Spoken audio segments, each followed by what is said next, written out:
Hello guys, welcome to your first lesson of the box system. In this lesson, we're going to understand what boxes are, how to draw them, and what to expect from the price when it breaks out of them. So first thing we need to understand clearly is that every single thing that trades in the market moves in two phases. Either the price is trending, which means it's creating a series of higher highs and higher lows, or lower highs and lower lows, or it's non-trending, which is whenever the market is not trending, it's just chopping around. So how do we identify these periods, the trending and the non-trending ones? Because that makes all the difference in what we should trade. You have to remember that when you trade one security, it means you're putting your money in it, which cannot be now used for trading anything else. That's opportunity cost, right? So if you're stuck with your money in a security which is just moving sideways for years, not moving up or down, you are just stuck with it. And you're wasting your time, you're wasting your energy, and that money is not making any more money, which is not how you want to do things.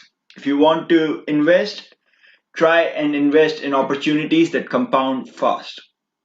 So let's see how to identify such opportunities today. So the first thing we begin is with zones. I will give you an idea of zones in this video, but I have created another video fully on zones explaining every single detail, and it's free for all members of HU 2.0 and War Room, so go check it out if you haven't already. So what are zones? Zones are important price levels which act as supports and resistances. In this case, for example, before I drew this box, let's identify some zones.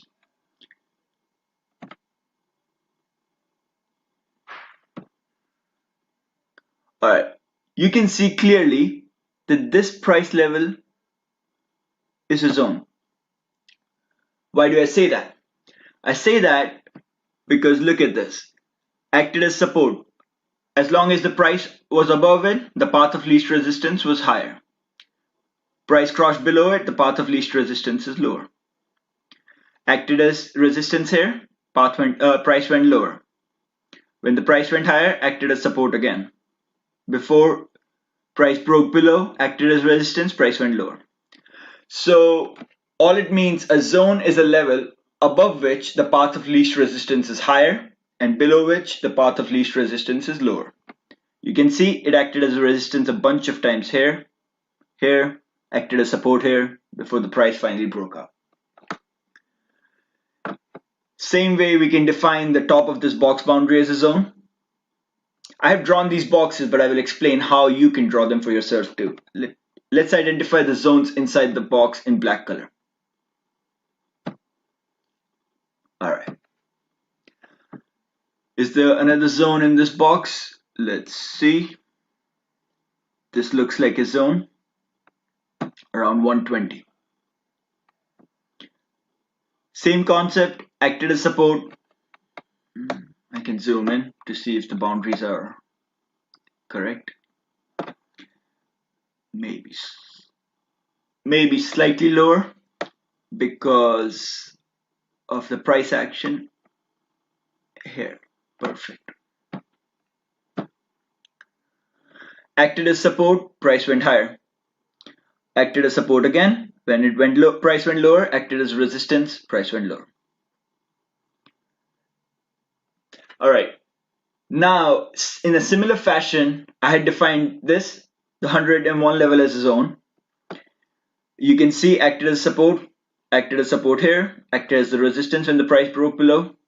And I had defined this as a zone around 169.30 because it acted as a resistance a bunch of times. So once I had defined these zones, and you can define these zones if you are having any trouble finding the exact boundary for it, you can go to a lower time frame. Don't go anything below 4 hourly because then you will have a lot more noise. But you can go as low as 4 hourly to know the exact price at which the zone should be. Like this one, for example, can be slightly lower.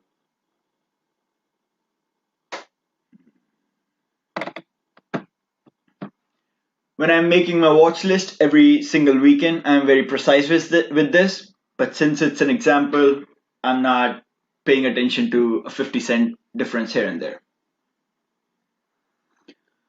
Alright, so once you have defined these zones, you want to look out for periods in time when the price is not trending. It's not creating a series of higher highs and higher lows, or lower highs and lower lows.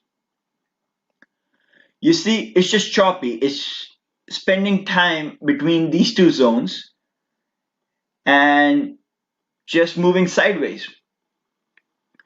So what we can say is the price is not trending between these two zones, the $100 and the $169, and this are the box boundaries. These are your box boundaries.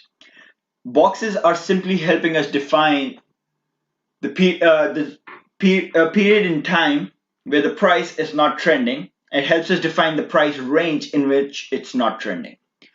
What we can expect is once price breaks out of this box, it will trend. If it breaks out higher, it will trend higher. If it breaks out lower, it should trend lower. So that's how we define our boxes. How does this help us gain an edge? Because we can expect once the price is done consolidating here, which is when the collection by all the institutions is happening, those are the ones that will push the price higher, and then more and more people will get in, which will keep pushing the price higher. These boxes are the periods when the institutions are getting into stocks. They don't want to get in when the price is going higher. They don't want to get in when the price is going lower because they have too much capital to invest. So they like to get in small amounts over periods of time which are not trending. That's the accumulation phase for institutions. So once we have defined our box boundaries, we try to understand how the price will move out of them. The reason I've picked Roku as an example because it was a beautiful box in 2020 which broke out perfectly, and it will help us define many of the things we want to see or you should be looking out for when you're looking at boxes.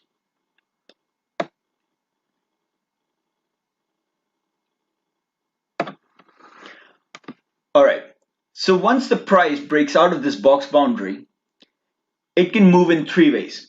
One, it just directly goes, right? No issues, it just directly goes higher, no pullback.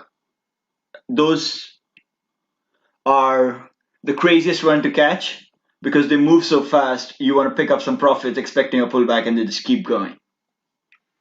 The second way the price can move out of these boxes is it will go higher, pull back, retest the top of the box boundary, and then go higher. And the third way would be the price goes higher out of the box, comes back, retests the bottom of the first zone, and then it goes higher. You see, as long as the price is inside the box, this first zone is the low, right? Will be the area where the price should not go below it if it wants to create a higher low. So if the price breaks out of this box, for example, in this case of Roku, it comes back and creates a low above this first zone. That's a higher low. You see, a higher high, higher low. And then it can move higher. So another higher high, higher low. So you see a trend has already begun in this case. This first zone is important because the price stayed above it in all three scenarios in which a breakout will happen. A direct breakout, a breakout retest of the box boundary, a breakout retest of the first zone, and then higher. Those are the three scenarios the price can go if the trend has started. So we know if the price falls below this first zone again, the trend hasn't started yet. It was a false breakout. We are still in a non-trending period. What it means is this first zone should act as your stop in every single case of boxes. Every single one. This is non-negotiable.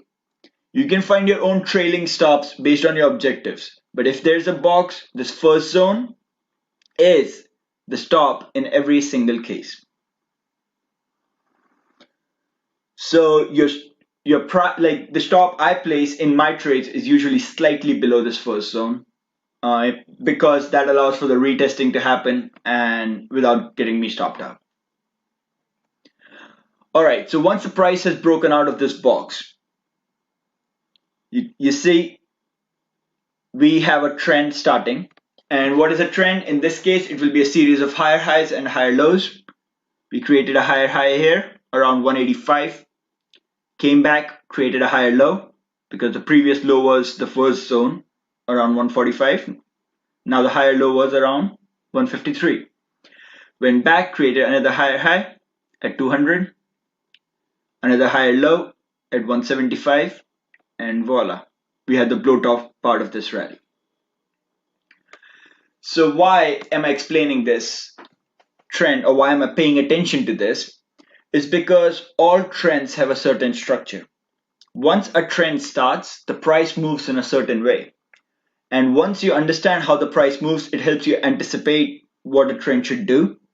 It helps you anticipate to get out in case the market breaks down or the price or the trend structure breaks down. If the trend structure breaks down, you don't want to be involved anymore. You want to be out in cash safe because you don't know what the market is about to do. So let's see how the trend structure works. The trend structure, what I have noticed, is between two non-trending periods. The way things trend is it creates two sets of higher highs and higher lows. So Roku is a perfect example because it happened beautifully in this case. I will describe it properly in this one, and then we can discuss cases where it might not happen. But the usual trend structure is you have a breakout, you create your first higher high, you pull back, you create your first lower low, then you break out, break out again, go above the first higher high to create your second higher high somewhere. We will have another pullback, and you will create a second higher low. This higher low, the second higher low, has to be higher than the first higher low. Then the price starts going back up again, goes above this, above the second higher high, and this part of the rally now is a blow off top phase. In which case, this is the final part of the rally, and this part of the rally ends when the price moves below the low of the previous day. So you have to pay attention. You should be out of this trade as soon as the price moved below the low of the previous day in this part of the trend. So again, we have the first higher high, a pullback, a first higher low, all right, then a second higher high, second higher low, and then the last phase of the rally is blow off top. If at any point, let's say we created the first higher high, created the first higher low, created the second higher high, and then the price just falls back below this, the first higher low. In that case, the trend is over. The trend structure is broken down. We should not be in the trend anymore. We should be out. That's basically it. That's the trend structure. So in this example, in this video, we have learned about zones. There's another in detail video about zones, so go check that out. It's free in HU 2.0. Don't miss it. You have learned about how to create boxes. We have learned to figure out when a trend starts, what the price does when a trend starts. There are three possible scenarios. Keep them in mind. And what the trend structure looks like. If the price stops following the trend structure, it means we have stopped trending. You want to be out of those. You don't want to be inside in a trade if it has stopped trending, because that's what's the point of it. You are setting yourself up for failure, either a deep pullback or just chop for months on end. We don't know. One last thing to mention is even though I mentioned that over every single market trends and has a trending period and non-trending period, there are some markets that trend better than others. What I have noticed is companies working on innovative technologies, growth stocks, they trend really well. Retirement stocks, dividend stocks, and forex doesn't really trend that well. There might be small trends here and there, but it's mostly very choppy. And I don't want to be sitting around trying to figure out a trend in retirement stocks to get a 5% gain when I can be in a tech stock and get a 50% gain in a year. So that's how I differentiate which universe of stocks to trade. All right, that's enough for the first video. In the next video, we'll learn about the types of boxes. All right, welcome back to second lesson of the box system. In this lesson, we will discuss indicators and the different types of boxes you can expect to see in the markets. Let's continue with the example we picked up in the first video of Roku. And as I mentioned, it was a beautiful trend that developed in 2020, and it had all kinds of boxes that I would like to show. So let's start with it. First things, let's discuss the indicators. The two main indicators that I use are the 9-day moving average and the 50 moving average. You can use simple moving average, you can use exponential moving average, you can use weighted exponential moving average. It doesn't matter. They all are similar.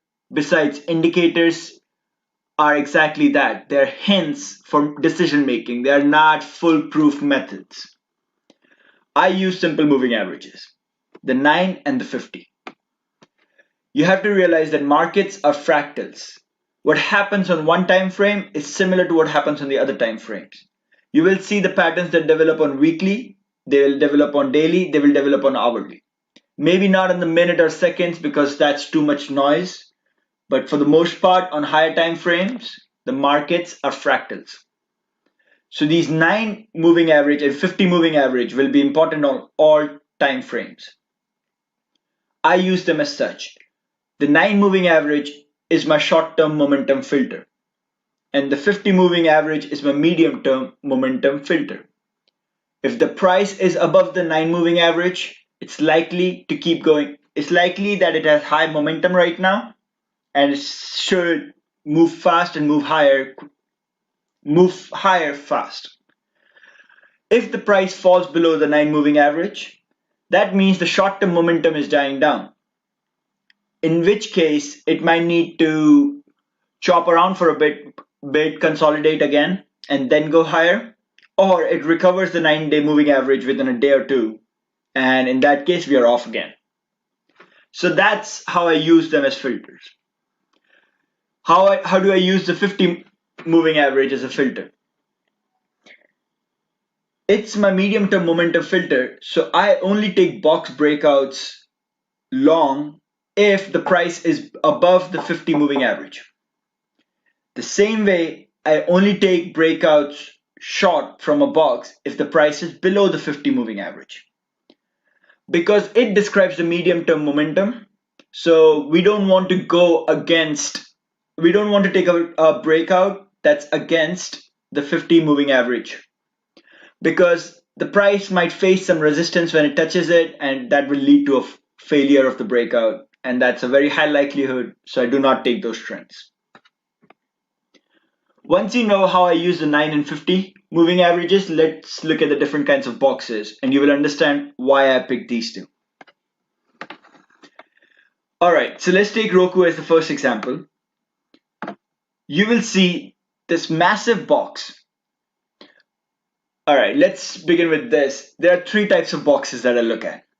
One is this, a base box. A base box develops over a few weeks to a few months. Sometimes it's over years. That's a box developing on a weekly or a monthly time frame instead of a daily time frame. But base boxes can develop for a long time. If you want to see a base box that developed over a long period of time, look at gold from 2011 to 2018. That box developed over 7 years, and then the breakout happened and gold moved up fast and everyone was surprised. Why are you surprised? The price was consolidating in a region for 7 years. That's a lot of energy. That energy needs to be released. The price has to start moving. You can start thinking of price within these boxes as a coiled spring. The more it consolidates, the more energy it collects. So the bigger the box, the bigger the breakout will be. The longer the price will run because it has more energy. All right, so this box developed over months, that's a base box. You see, from these comes out the most beautiful trends that run for a long time. Once the price starts trending, we saw the trend structure in the last video. The price ran, then the trend structure broke down, and then it had to consolidate again. We were in a non-trending phase. So what usually happens after a base box is once the price breaks the trend structure, it starts consolidating again. It waits for the 50 MA to come and push it higher. That's what I have seen. You will see the 50 MA on the daily corresponds approximately to 9 MA on the weekly. So what you are actually seeing here is the 9 MA on the weekly pushing the price higher. So the second type of boxes which we usually see are 50 MA boxes.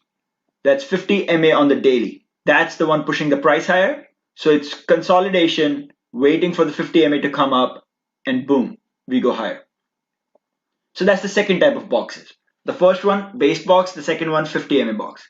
The third one, which are the smallest and do not trend for that long because as I said, smaller the boxes, the smaller the trend, are 9 MA boxes. You see them all the time. They are 3 or 4 days of consolidation where there can be a small pullback or just sideways consolidation and the price breaks higher. In this case, you will see here for 4 days in this small box up here, for 4 days the price is just moving sideways and then breaks out higher. These moves are usually quick, 1, 2 days, maybe 3, and then they die down. So that's the third type of boxes. You can call it a flag, you can call it a 9 MA box, whatever you like. Another one would be here.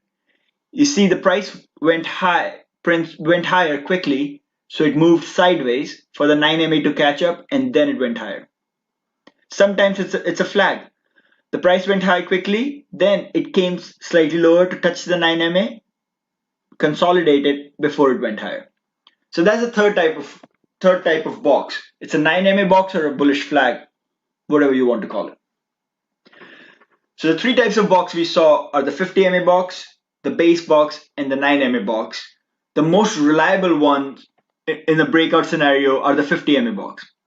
The problem with base boxes is sometimes the price can go out for a little bit, come back and keep chopping. But for 50 MA boxes, the first 50 MA box after a breakout, that's extremely reliable. The price just goes, as you can see in this Roku example. Another interesting case would be to look at Google. It has had 50 MA box after 50 MA box all of last year and this year, and that's what the price has been doing. I will draw some so you can get an idea.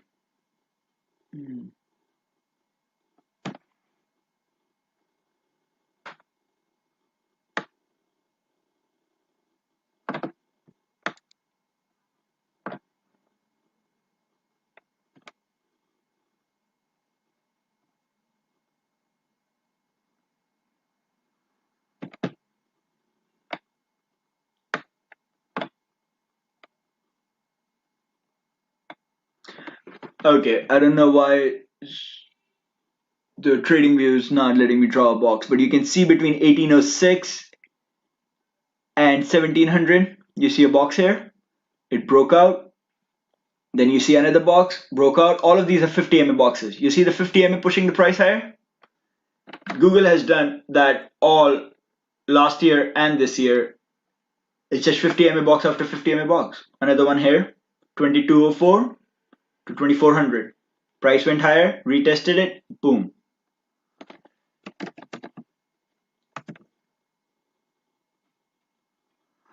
So now that we know the indicators I use and we know the different types of boxes, in the next class in the next lesson we will learn how to trade each kind of box, which option trades, which stocks, how to pick them, which option trade is better for which type of box.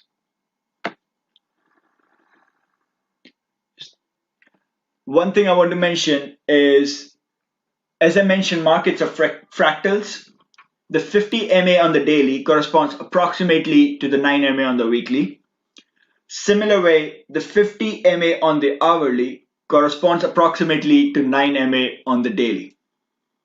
So when you're looking at a 9 MA box on the daily, that's a 50 MA box on the hourly.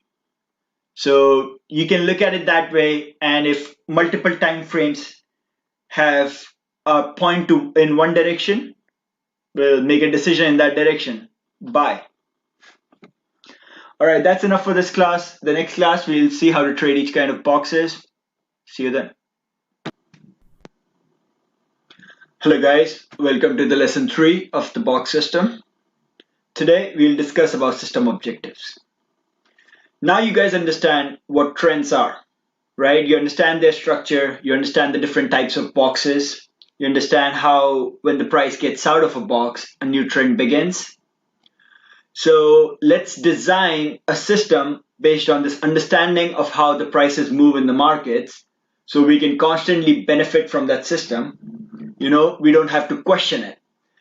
The problem I see with many of the new traders is that they pick up a system, they don't fully understand it, its strengths, its weaknesses. They try it for a month or so, and if it doesn't work, they move to a new system.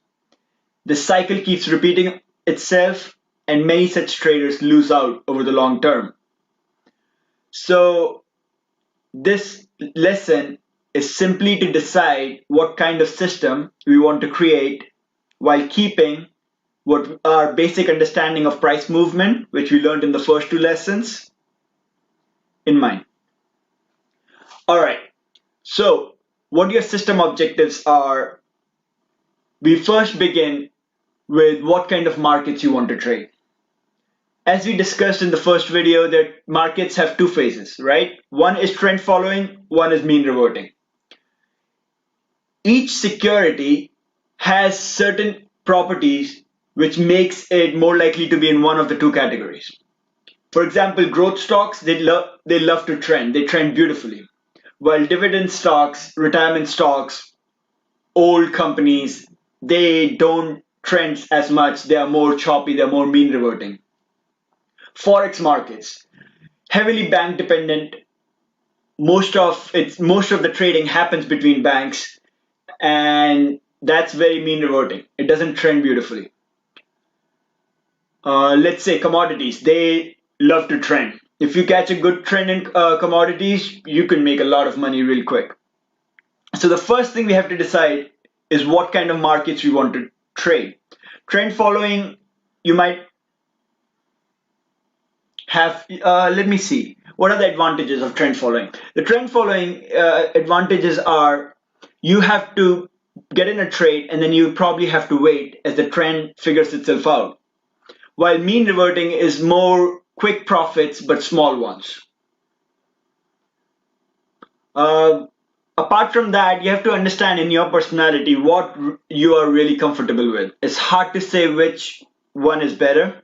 I personally choose trend following because I have found that it allows you to compound your gains a lot faster than mean reverting systems.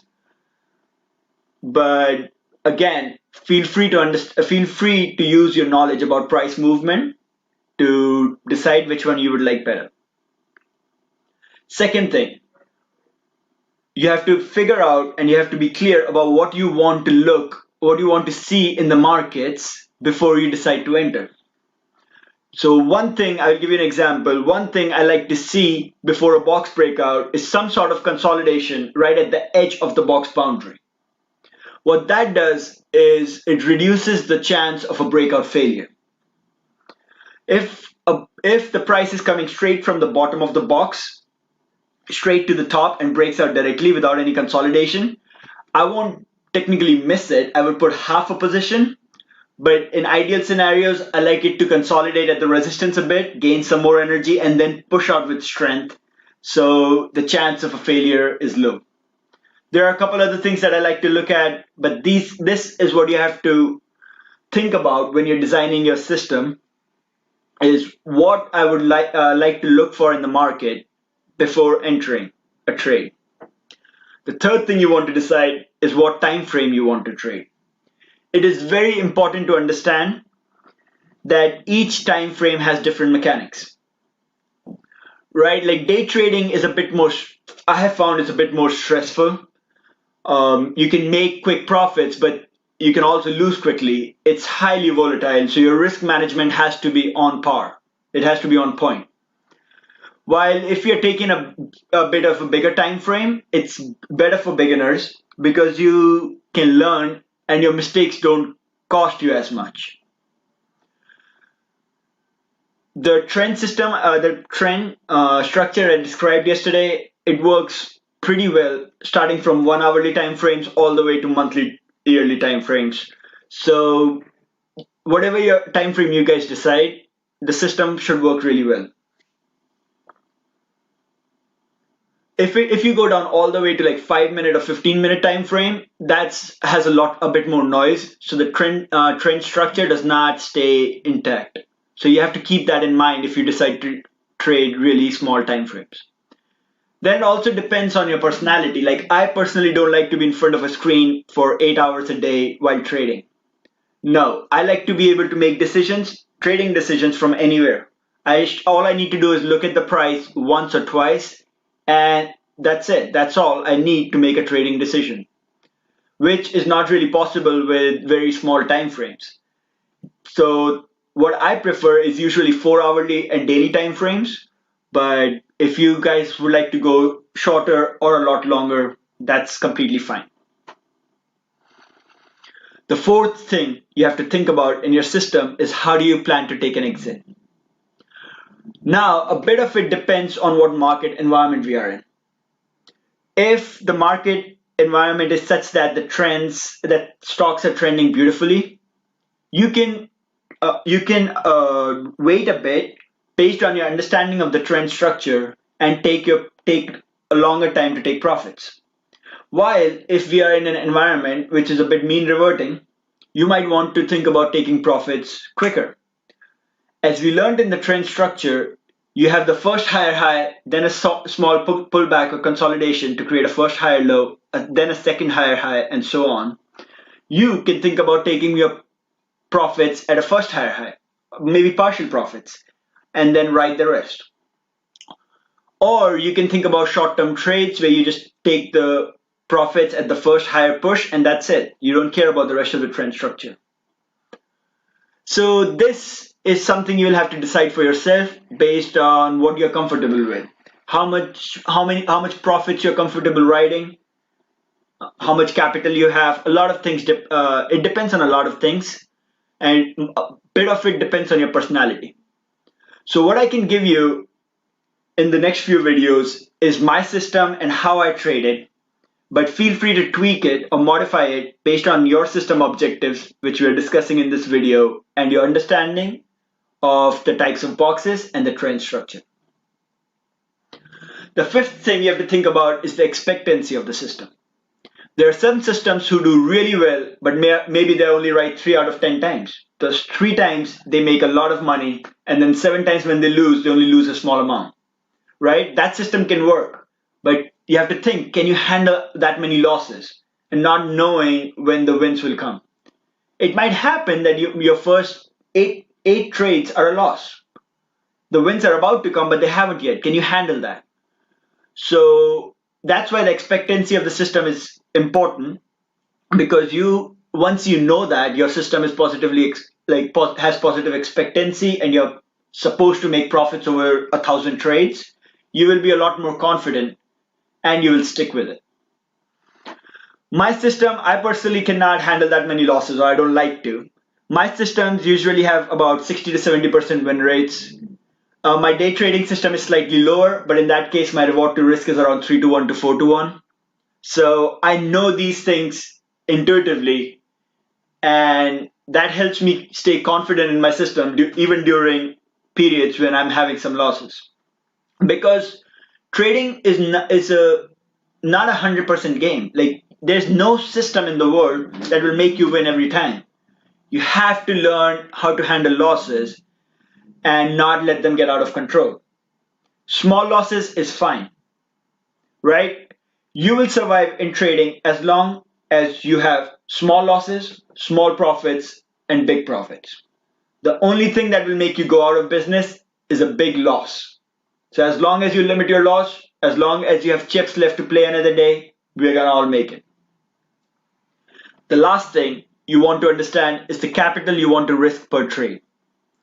Now this is important and it highly depends on the expectancy of your system. It's important because, as I said, you might, if your expectancy, if your win rate is low and you're risking too much capital per trade, you might just be out of the game in the first 6 trades, right? So my personal capital I risk per trade is about 1 to 2% of my total portfolio. For some people, that's already a lot, but for me, that works really well. We learned in the first video that your stop inside the box system is always below the first zone inside the box. So any trade you will take with the box structure, your stop is already set. The price you're getting in is already set. So once you know how much capital you want to risk per trade, right, you will be able to decide your position size. You already have the buy-in price set, the stop set, and your risk set. So it will be easy to size accordingly and then take it trade after trade, just do it automatically without ever having to think how much the position should be and other questions like that. So have these objectives on the side as we go through the rest of the videos, trying to understand my system and how you can use the box structure and the trend structure and the types of boxes for different kinds of trades. Think about these questions of the system objectives, understand your objectives, and once you're very clear about them, trading will become a lot easier. All right, that's all for this video. See you in lesson 4.